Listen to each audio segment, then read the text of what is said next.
Good evening, and welcome along to the big show here on NVTV. Hope we find you well this evening. Now, we've got a great lineup of guests coming up for you tonight, including one of our top fashion designers, Dame Zandra Rhodes, is going to be with us.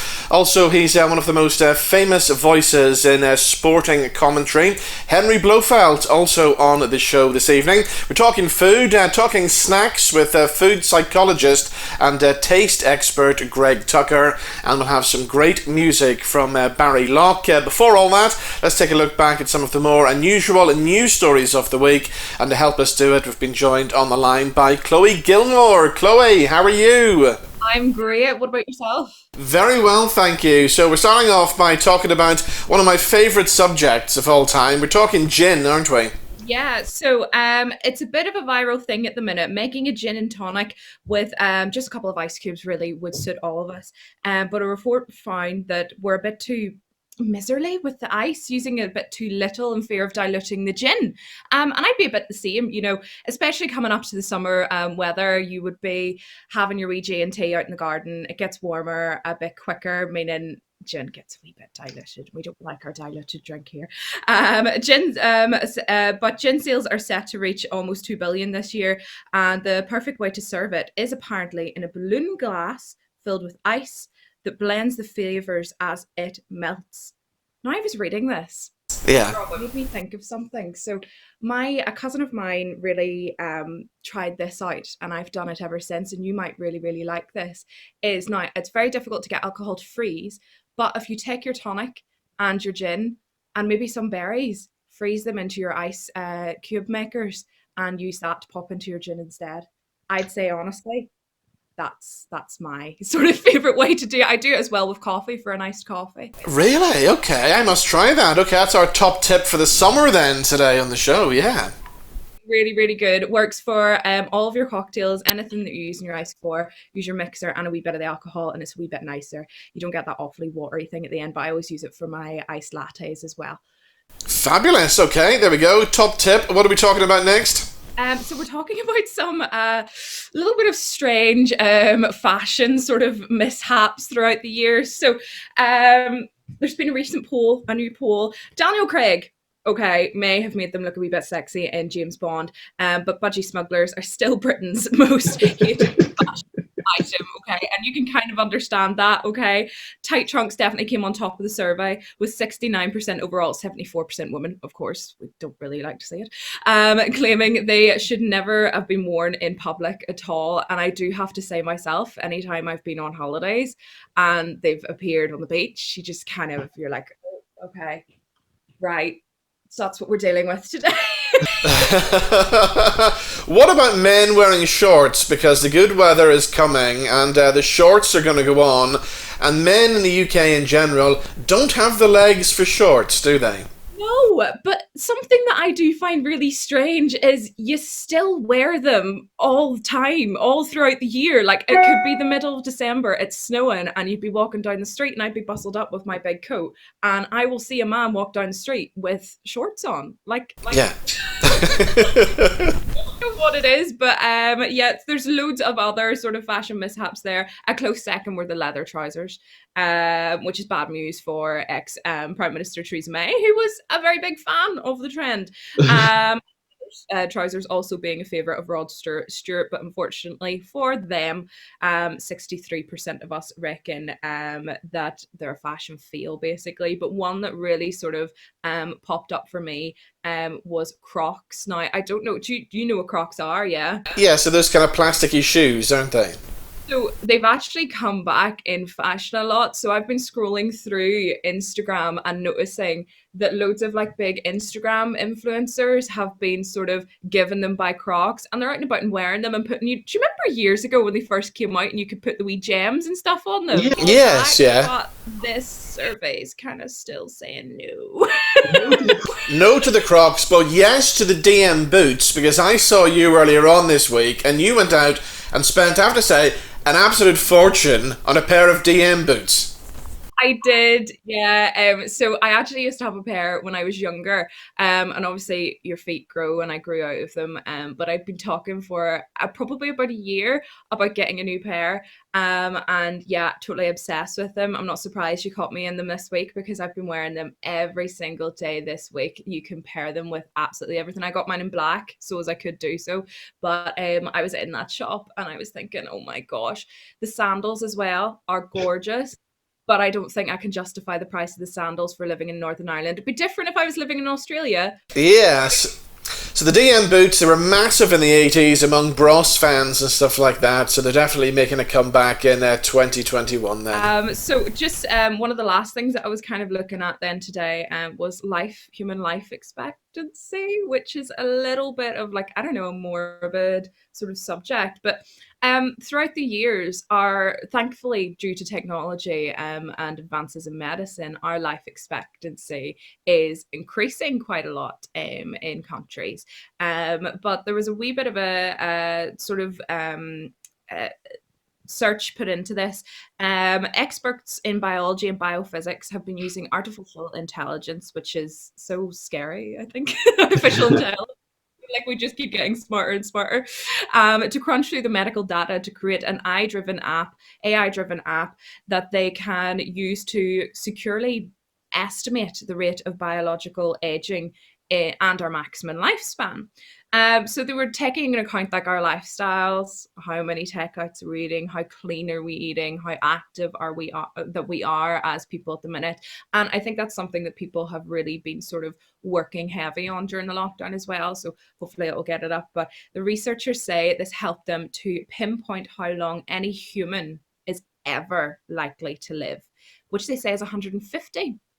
Wow. Amazing. Because if you think about it, 150 years. But the current average that we have in the UK right now is 81. Again, that's good as well. I'd be happy to make 81. Yeah, so would I. But we're actually a wee bit further down the list. Japan has an average life expectancy of 84.3 years.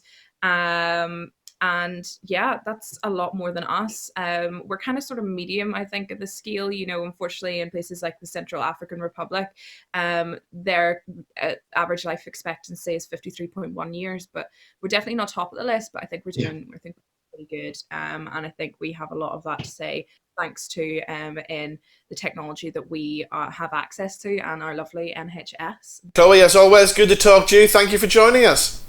Thanks for having me, Robin.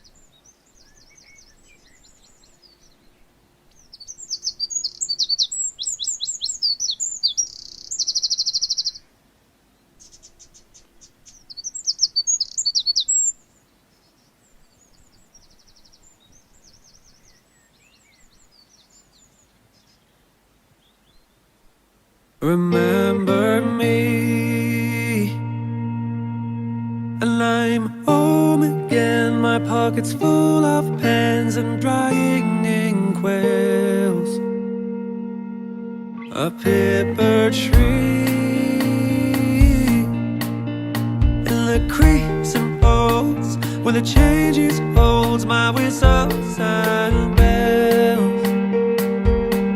These challenges look right and choke of the city smoke where I lay my head. Ooh, maybe I just wanna go home. Ooh, it's making my heart harder than stone.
survive.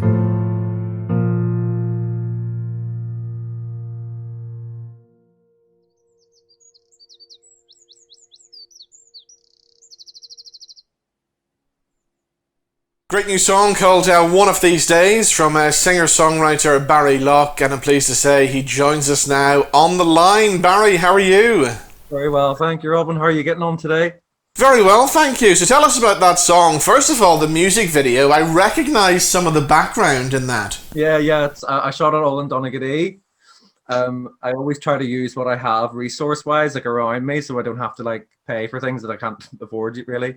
But luckily, Christine and James Kennedy, the farmers who live across the road, said I had free reign. I could go to any of the fields that the cows weren't in, so I could film in them. So it was like ideal, really, and a really good day for it too. So tell us the story then behind the new single. Well, so when I was last on the show, I was talking to you about like narratives. Like I always write in narratives. And this song, One of These Days, was meant to come out about 2 years ago, but it got accidentally deleted, basically, like somehow, and I still don't know how it happened, but basically all the backup got destroyed. And so I released a song at the time called Whole Lot of Mean, which is like me angrily responding to things all burning down around me. Yeah. And then in that song, I left a clue at the end, which was one of the lines, "Send the grind and choke of the city smoke," which is one of the lyrics from One of These Days. So now that it's finally time to release it, and it feels like the perfect time, because every time I release a song, it always feels like the timing of it was like integral to whatever I'm doing in my life. And like I could never have planned it, but luckily, like all the colors I chose, and like yellow, and because I was shooting it in the spring with all the daffodils, it was like it just became this really hopeful thing about coming out of lockdown. But actually, the song is actually written from the perspective of me still being in London, because it was I was about 7 months in at the time, and I was still working in this coffee shop in Goulburn Road, going like, "Oh, I just want to be a musician," and I was on a bus. Yeah, so it's like, so in the narrative, I haven't left London yet. Yeah. But then with my past singles, which is called "Home Was Not Your Enemy," is the next song. So if you listen to One Will Make the Jump, One of These Days, and then "Home Was Not Your Enemy," you will get the full fantasy of what I was trying to write and create at the time. So I think last time you were on the show, you were just about to embark on the whole London adventure. How did you find the experience of living in London? Well, London's great. Like the opportunities in London have always been amazing. Like I always say that it sort of just embraced me as whenever I was like ready to start gigging and stuff, and it was just like every avenue was opened. And I got to play in loads of iconic venues and stuff, and just do really cool gigs all the time, like for at least 3 or 4 nights a week, which was amazing. But then obviously with the pandemic hitting, I was doing like a day of temporary work for a friend in a production house in Soho, and I was just getting all these emails like declines and cancellations, and I was like, what's going on? And I hadn't really paid attention to this point. Yeah. And then like 2 days later, it was lockdown, and I was like, oh, okay. And then by the time the first lockdown had kind of ended, we had realized that our lease was up in the September of that year, 2020.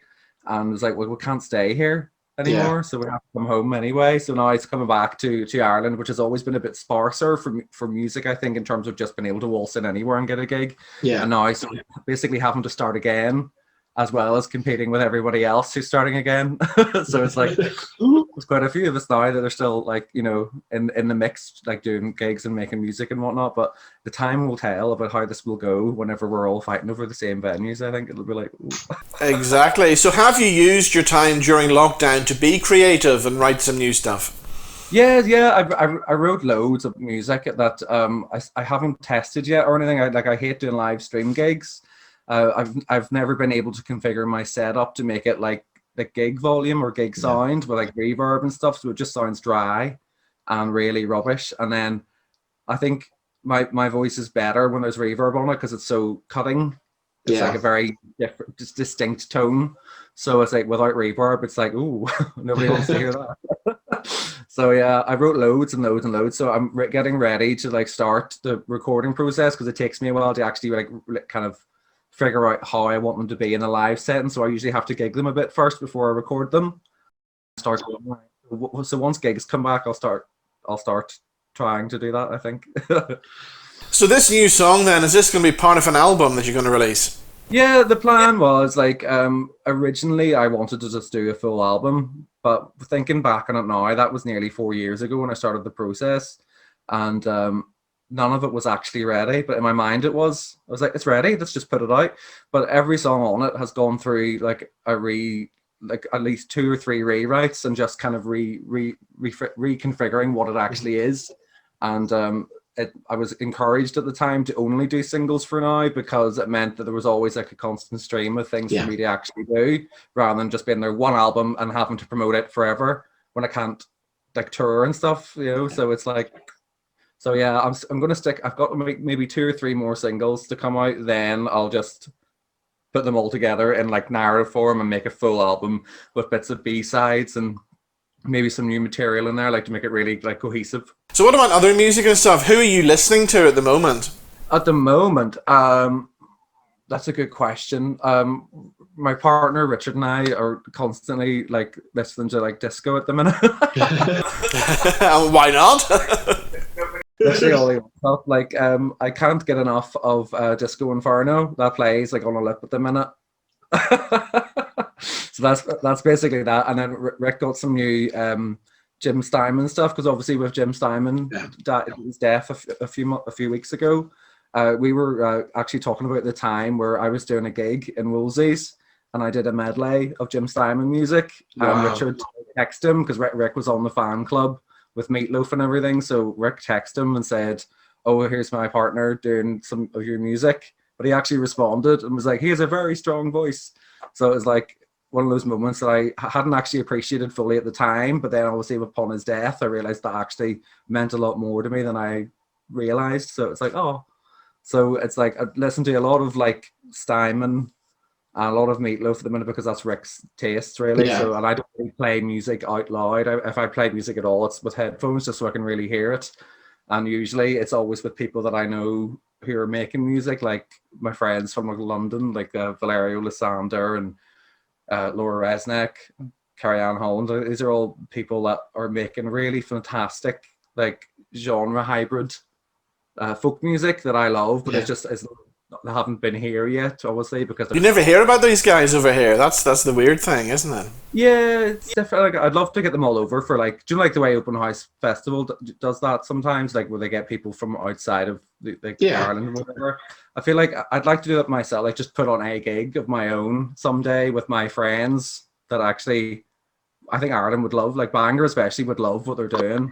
Yeah, I really think so. So it would be amazing just like to get them over and do this like one-off gig where people can experience like what other people are doing outside of like Ireland and whatnot. Because like all those people have either they're from Canada, Italy, like Wales and stuff. They all have come from all over. We all converged in London. Yeah, and so like spent a lot of time just doing the gig circuit together and doing like backing vocals for each other and all. So it was really, really fun, really rewarding. It's my favorite way to do music is to be part of it. Yeah.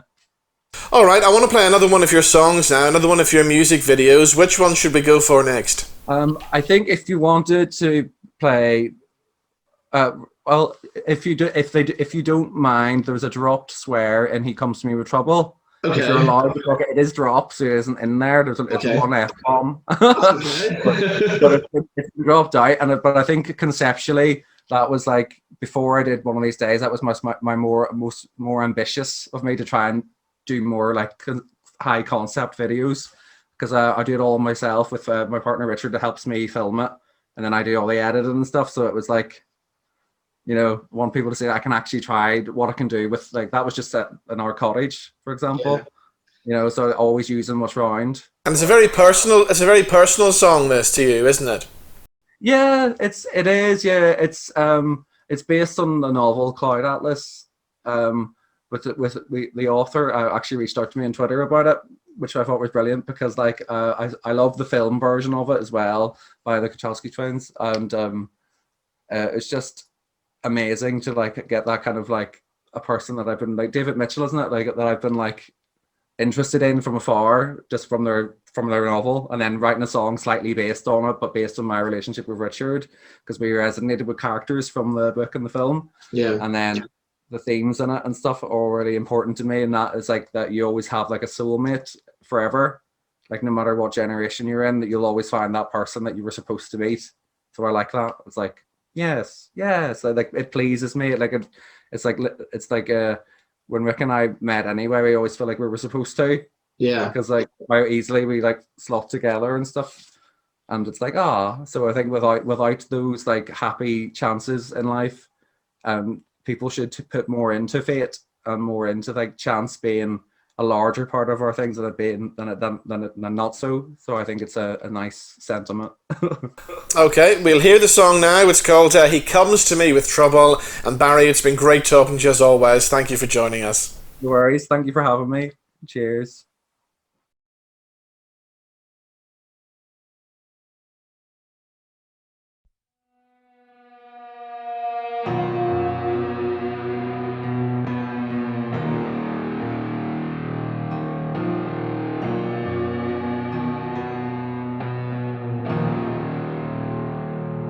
He comes to me with trouble. He comes to me with charge. I spit, give and purchase of my skin. And don't he believe me worth it? Don't he believe me still? Ask me to show him kindness and not hurt him. Who is he to lecture me? What would I do? What else could I be? And if I am the wrong one, doesn't that make it right? Can't do this without you by my side.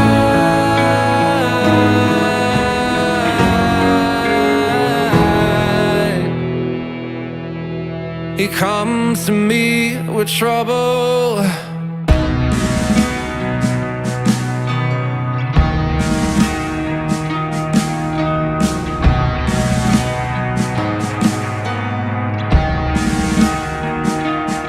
He comes to me with conscience and his heart held low.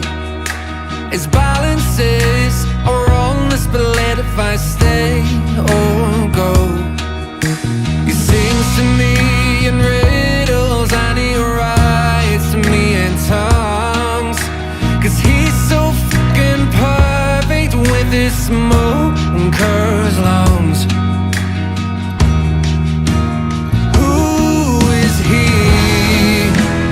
Challenge me. I'm the head of his high horse and Trojan army. And if I'm not the rider, then sixthsmith I be. And you are my musician, play softly for me.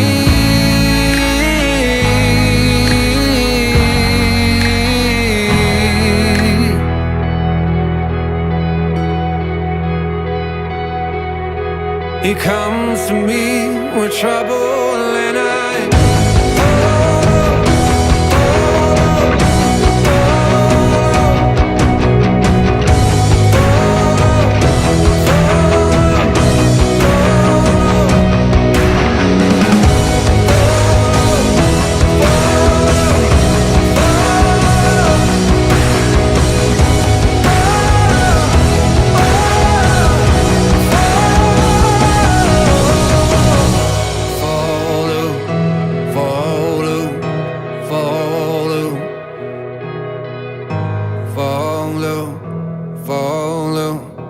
follow.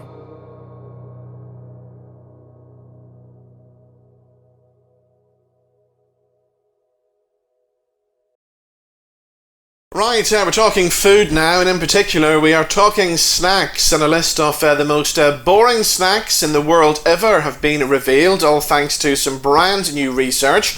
And I'm pleased to say we're joined on the line by a food psychologist and a taste expert, Greg Tucker, to find out more. Greg, how are you, sir? I'm excellent, thank you. Well, thank you for joining us. So tell us about this new research then. We've discovered 20 of the most boring snacks, haven't we? Absolutely. And snacking shouldn't be boring. So the Ban the Bland campaign is an attempt to go back to first principles and say, what's the point of snacking? And snacking should be a moment of escapism, a moment of energy as stimulation, and a moment of restoration. And it shouldn't be a kind of mindless empty calories just taken on board out of habit and things that you happen to have in the cupboard. We can do so much better. So why don't we? Okay, so what kind of things are we fed up with then on the list of the top 20? Well, if you look at them, they're the kind of fairly standard things that people have got within arm's reach. You know, your rich tea biscuits or a digestive, maybe some ready salted crisps, a bit of toast, but I've got no idea what to put on it, and the bread's 3 days old anyway. You know, it's stuff that people have just got as a minor diversion, and a little bit of thought and planning can get you some more exciting things around, and actually make snacking that moment that is a little bit of a reward. Now I'm looking at number 18 on the list, and tell me this, are people actually snacking on jellied eels? Well, look, good luck to them is all I can say. If you've ever eaten jellied eels, you maybe want to take a view on whether they're the thing that you go snacking on. But the point is that people have what they like and what they know and aren't actually pushing the boundary at all. And what we're saying is, hey, look, you can make snacking more exciting. And a lot of people are turning to different kind of food combinations now as well. They're mixing things up a bit more, aren't they? Yeah, and that's a great way to make things more interesting. So get a hotter snack and have yourself a yogurt dip, or have yourself a fairly, mainstream snack that's a little bit cooler, but actually have a chili dip, or, some black pepper, some crushed black pepper that you dip it into. And that actually adds some excitement and interest. And there's ways to actually rev things up and create a taste journey that actually takes you somewhere different, so that it becomes a moment of escape rather than the same old, same old. Now, there's some things on the list here that I'm definitely not going to try. Putting Marmite on a malt loaf, that sounds disgusting. That's just wrong. Well, if you're criticizing without having actually tried it. But what's going on there is the ability to mix something that has got a very rapid flavor burst and an almost instant hit. And with Marmite, you've got that kind of salty initial rush. Then you've got some umami depth and richness. And the malt loaf finishes off with a rounded sweetness and a kind of calming, soothing, relaxing moment. So you're actually touching a number of emotional values on the way. And what Pepperami are saying is that, look, in their research, there's other ways of doing this. You can actually do snacking where you make combinations that are exciting, but also relaxing and rewarding.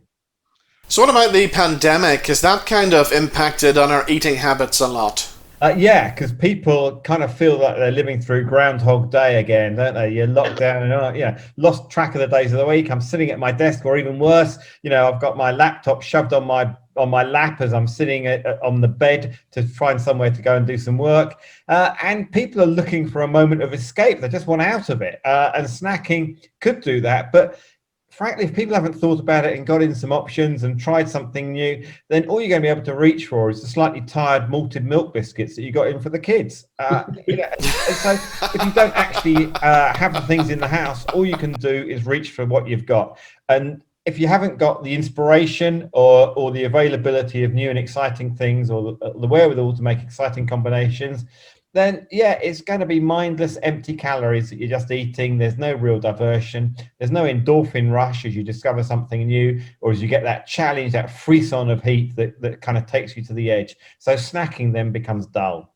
Now, this is very interesting as well. We've discovered that 3:48 in the afternoon is the most popular time for a snack.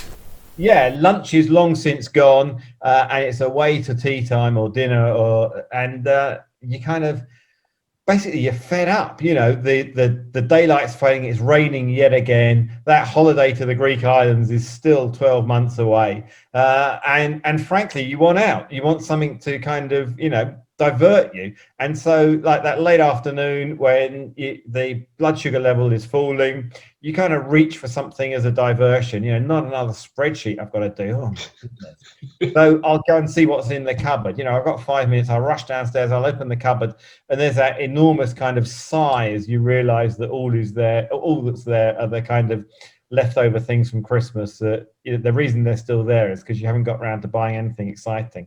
So the band The Bland is saying, look, snacking can and should be that much more exciting. Go and buy some new things, challenge yourself, push the envelope forward, find some new combinations so that 348 doesn't become 348, what do I do? But 348, wow! Let's have a little bit of my personality here. Let's have a bit of fun and excitement. Let's have that endorphin rush. Let's actually take myself away from this to something exciting. So tell us a bit more about this Ban the Bland campaign. How can people get involved with this? This is in response to a bit of research that has been commissioned by Pepperami to actually see what's going on with snacking in the UK and find out what people are looking for. And yeah, sure, they've got a protein snack that's got flavour combinations, a range of them that are interesting and exciting. There's more going on in their range that you may have thought of. So go and have a look. Free Pepperami, sign up and they will send you some free, exciting, challenging snacks. And you can get involved in banning the bland and actually make 348 a moment of excitement.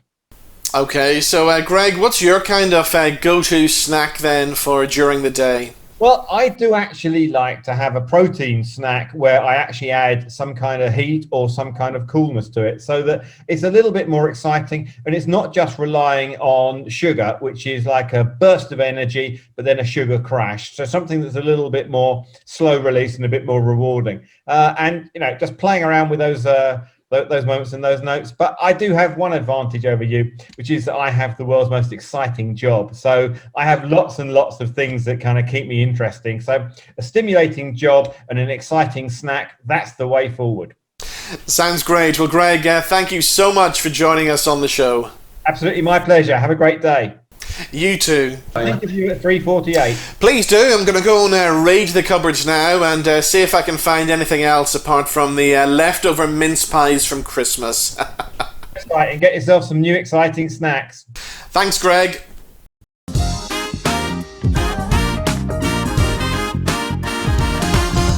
Now, you've seen them on your TV screens recently in the Real Marigold Hotel. Today we're talking about something a little bit different. We're talking about why it's so important to keep our minds and bodies active the older that we get. And I'm pleased to say that Dame Zandra Rhodes and Henry Blofeld join us on the line. Guys, welcome. And I have to say, you're both looking fantastic today. Oh, well, we found out that we're in nice sunshine colours and we don't intend to get old. Well, I think also we're paying our respects to India when we were there, which was lovely sunshine. And so there we are. Actually, funny enough, I had this shirt made in is that one of those you got in Pondicherry? Yes, indeed. I thought I'd wear it for you this morning. I like it with that scarf, though. Very nice. Well, Valeria did. My wife did that. So both of you have had the Indian experience then. Would you ever consider making a move full-time to somewhere like India? Yeah, if it had been applicable, yes. I mean, if the situation had arisen. In fact, I have another house in Minorca where I would like to spend more of my life than I do. But if I hadn't got that and the opportunity arose, I love India. I adore it. I've been there, I think, 40 times in my life, watching cricket mostly, but also having holidays. I love the food. I love the people. I love the country. I love the sense of history. And there's so much I enjoy there that if my life ended up in India, I would be eternally happy. I'd be happy. But what I did say when I was asked that is, of course, I would love to be there with my friends. So I'd like to import a few of my own personal friends that would come along with me. That is the trouble, isn't it? It's a long way away. It's a long way away, and one's not with friends. Although, I mean, now through the magical computer, I suppose you can, at least like with the whole Goldster thing that we're doing, you don't have to be divorced from everywhere. And I think also India being the country it is, one would make friends quickly in India. Oh, yes. Because the Indians are very, very friendly by nature. All right, so we're talking about your new project today. We're talking about healthy aging. What exactly is healthy aging? Keeping your mind alert. keeping your mind alert and making sure that you're not just shut away. I mean, that's the whole point. You know, again, we were talking with Goldster, you get involved because you've got all the people who can talk to you on that and be involved in what you're doing. So it's like a real class when people have been felt shut away before. Keeping your mind active, absolutely, as you say, Zandra, and also I think keeping your body active too. And although you look at my shape, you'll probably think I'm not very good at that, but I'm quite active actually. I run up and down stairs all the time. I do go for walks, but perhaps not as much as I should. But I think the great fun about Goldster too is you're meeting different people all the time, even though you aren't sitting in the same room. You're exchanging ideas and you're trying to help people sort of look at their own lives and tackle it and go forward and meet their lives rather than sitting back and letting their lives come to them, which I think is the danger of growing old. The other thing is, though, people are getting a chance to talk to us. You know, people who've listened to you for ages get a chance to ask you a question personally and see your reaction on the screen. So they're not divorced like they might have once been. I think that's very important, don't you? You know. And I think it gives them a kick too. But also it gives me a kick because you are actually meeting someone, and questions that you get asked sometimes produce an interesting point of view that you've never thought about. And I've done 2 classes so far, and each time I've come away from them with 1 or 2 sort of new thoughts in my mind, which is good for me as well. And I hope it's good for the people watching, because I think the excitement and the energy we put into it, and this very much goes for Zandra too, I think that communicates. And I think if people see people like us on the screen with tremendous energy, I think they feel, aha, come on, we can do that. Yes, and they feel not divorced from everything. You know, it means that in spite of COVID, we've defeated it in a way. So what about the two of you? Did you learn any new skills or new hobbies during the whole lockdown period? Well, I found, I don't think there were any new skills. I caught up with an awful lot of reading. I love reading. Took obviously a certain amount of exercise. I was very lucky and I found myself in the country rather than in the city. So walking was therefore easier. I have a lovely, lovely Italian wife, so it would be impertinent of me to go into the kitchen and try and cook because she is so much better than me. It would be extremely impertinent. So I don't do that. No, what else did I do? I think one thought I tell you exactly what I did. I'm not thinking. I wrote 2 books, and I wrote actually my first children's book. Have you ever written children's books? No, I haven't. Oh, Wow. No, it's not. And there's a slight hang up on that, but I've had a very strong bite. So all is not lost. And I really, really enjoyed it. And when we were cruising last year, the year before last, and I was lecturing on one of these cruise liners, 2 people came up to me and said, "Look, Blowers, why don't you write a children's book about baby blowers?" And I said, "All right, what a good idea." And this went round my mind for about a year. And then lockdown arrived. And I thought, come on, Blowers, you jolly well try and do this. So baby blowers came into existence. And I'd love to think that actually, after lockdown, all this COVID is finished, that it may see the light of day. But I really enjoyed it. And then I wrote another book. I sat down and wrote about cricket aficionados may enjoy this, about all the 25 most exciting test matches that have ever been played since they started in 1877. And I read hugely about them, and it gave me terrific pleasure. Oh, that's wonderful. I mean, I've really just had so much work. I mean, I've been doing more and more designing, shut away. I did my happy socks and everything like that. So that, I mean, I've just been in, and then I've been working with a whole lot of stuff for IKEA. So and because of the whole thing of the screen, we've been able to continue. I can show designs and see if people like them, and that works out. So, and I've been like working on that because of this whole thing with Goldster. Did you feel that COVID, in a sense, gave you the space to do this? Yes, I wouldn't have found the space if COVID hadn't happened. So that's another thing that's blossomed out of all of this. Well, this has been fun. I've written also a number of articles for newspapers and magazines that I would never have done if it had not been for COVID, because I wouldn't have had the time. So I think the interesting thing about COVID is suddenly we've all of us got lots of time. How can we put it to good use? And I think for people like Henry and myself, which have always been very busy, this has given us time to re-look at different angles of what we do. Certainly. That we've never have come up now.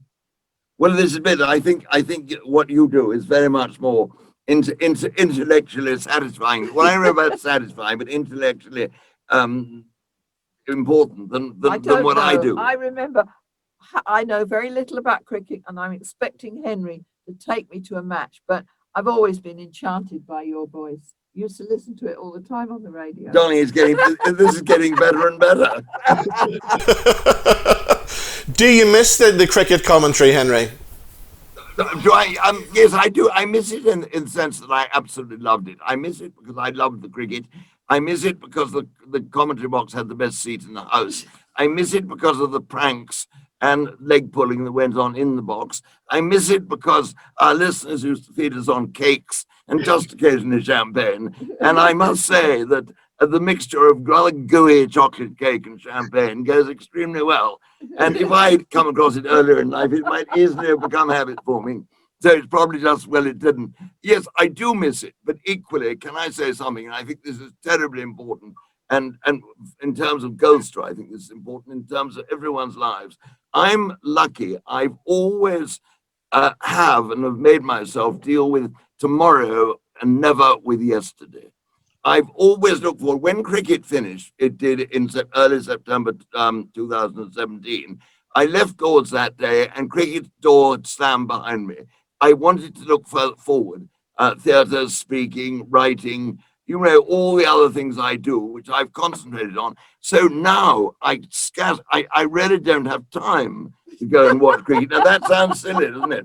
But I think if you don't do this, you can sit back and think, oh, if only.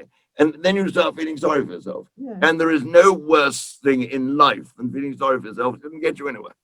So let's come back to these online classes. You're encouraging people over the age of 50 to get involved, aren't you?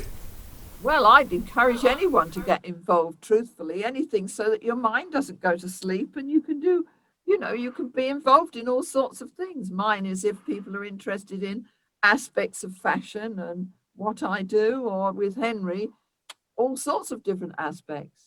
I find that, honestly, that in every day of one's life, there are right-angle bends in front of one, or brick walls even. The great thing is to jump over the brick walls and look around the right-angle bends. And I want to. I'm curious. I'm still just as curious as I was when I was a toddler, so to speak. I want to see what's happening. And it's lovely coming on to this program. It's terrific doing it and just seeing what turns up. Same way that when I do a Goldster class, you never know quite what's going to happen. And it's great fun. And what's that fun is meeting something that is unexpected and coping with it. Exactly. And I was just amazed, all these figures that pop up that you realize from all over the world are watching you. Amazing, isn't it? And they're interested, and I'm trying to think of all different aspects of what I can tell them about what I do. And anybody interested in fashion would love to hear your story, Zandra, about designing for some of these great outfits for people like Princess Diana, Freddie Mercury, Jackie Onassis, all these people. Oh, yes, all different stories, like when I was in my funny little studio in Bayswater and Lauren Bacall came in and stepped on a pin. I didn't know what to do with myself. She was I always thought Betty Bacall was one that she was. I mean, if ever I wanted to run off with someone, she'd have been very, very high on my list. I think it's a Betty Bacall and Ingrid Bergman.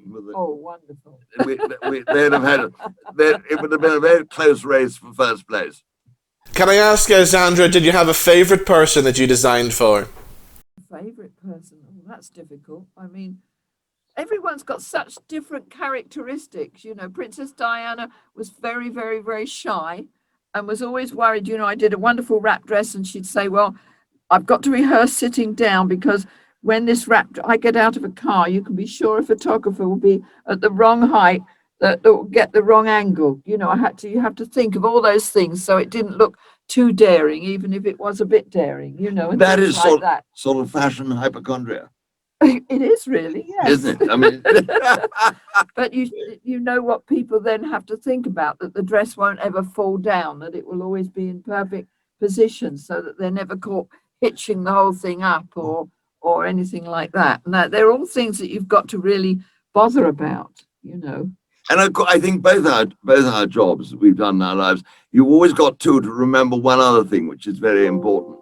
That well, I've got to remember it because I know very well that I can't please everyone all the time. But Zandra, I think, is one of the rare people who can please everyone all the time, and that is the difference between us. Well, guys, sadly we're out of time. It's been great meeting the two of you. You two should really have your own TV show. You're brilliant together. You really are. And Well, we can see what Goldster want to do with us. Well, we can. We had such a good time in India. It was unbelievable. Oh, that's brilliant. Thank you so much for joining us. Thank you. So there we go. That's all we have time for on The Big Show this week. Big thank you to all of our guests, and I'll see you back here same time next week. Bye-bye.